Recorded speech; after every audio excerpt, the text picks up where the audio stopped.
Hari ini kita akan belajar tema 1, subtema 1, tentang perkembangbiakan tumbuhan secara generatif. Tumbuhan berkembang biak untuk mempertahankan jenisnya.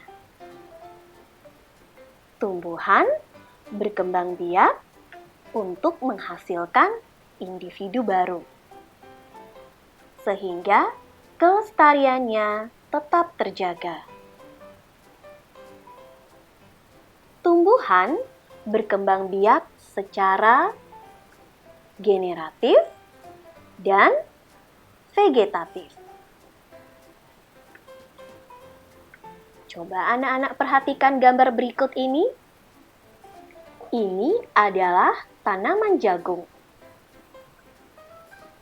Tanaman jagung berkembang biak dengan biji. Biji jagung ditanam di dalam tanah dan kita menunggu 3-4 hari sehingga tunas jagung bisa tumbuh dan muncul.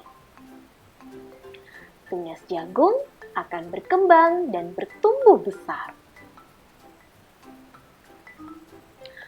Tanaman jagung menghasilkan bunga jagung dan buah jagung. Jagung mengalami perkembangbiakan secara generatif. Apa ya itu perkembangbiakan generatif? Perkembangbiakan generatif adalah perkembangbiakan tumbuhan secara kawin, yaitu bertemunya alat kelamin jantan dan alat kelamin betina. Pada tumbuhan, putik berperan sebagai alat kelamin betina dan benang sari sebagai alat kelamin jantan. Pada tumbuhan jagung, bunga berperan sebagai benang sari dan buah berperan sebagai putik.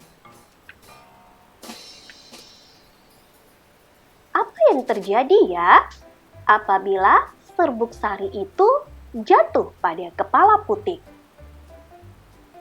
Maka akan terjadi penyerbukan atau pembuahan. Penyerbukan atau pembuahan itu akan menghasilkan sigot. Sigot tersebut akan menjadi individu baru. Proses penyerbukan terjadi pada tumbuhan berbiji, karena pada tumbuhan berbiji mempunyai alat kelamin pada bunganya. Jika tumbuhan itu mempunyai bunga lengkap atau sempurna, yang artinya mempunyai serbuk sari dan kepala putik dalam satu bunganya, contohnya adalah kembang sepatu. Ayo kita perhatikan bagian-bagian dari bunga kembang sepatu. Yang paling indah itu disebut mahkota bunga. Yang ini adalah kepala sarinya.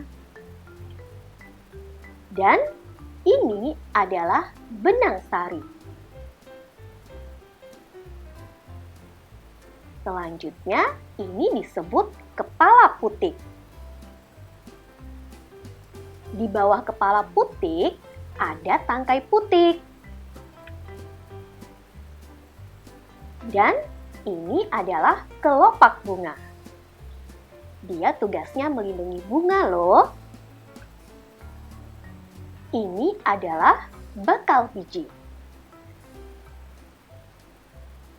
Dan yang paling bawah ada dasar bunga. Di bawah dasar bunga ada tangkai bunga. Penyerbukan dapat terjadi sendiri. Tetapi, jika bunganya tidak lengkap, proses penyerbukan bisa dibantu oleh hembusan angin, air, hewan lain seperti kupu-kupu dan lebah, dan juga manusia.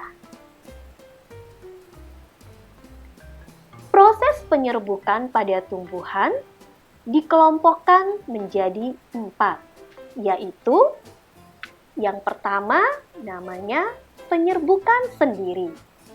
Penyerbukan ini terjadi pada bunga yang sama. Yang kedua, penyerbukan tetangga. Penyerbukan ini terjadi pada bunga yang berbeda, tetapi masih satu tanaman.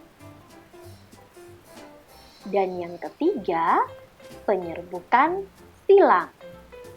Penyerbukan ini terjadi pada tanaman yang berbeda, tetapi masih satu jenis. Dan yang keempat, penyerbukan bastar.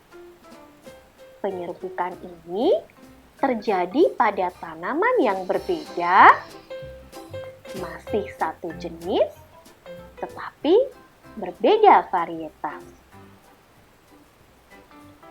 Demikianlah pelajaran kita pada hari ini. Sampai jumpa pada pembelajaran selanjutnya. Jangan lupa like dan subscribe ya.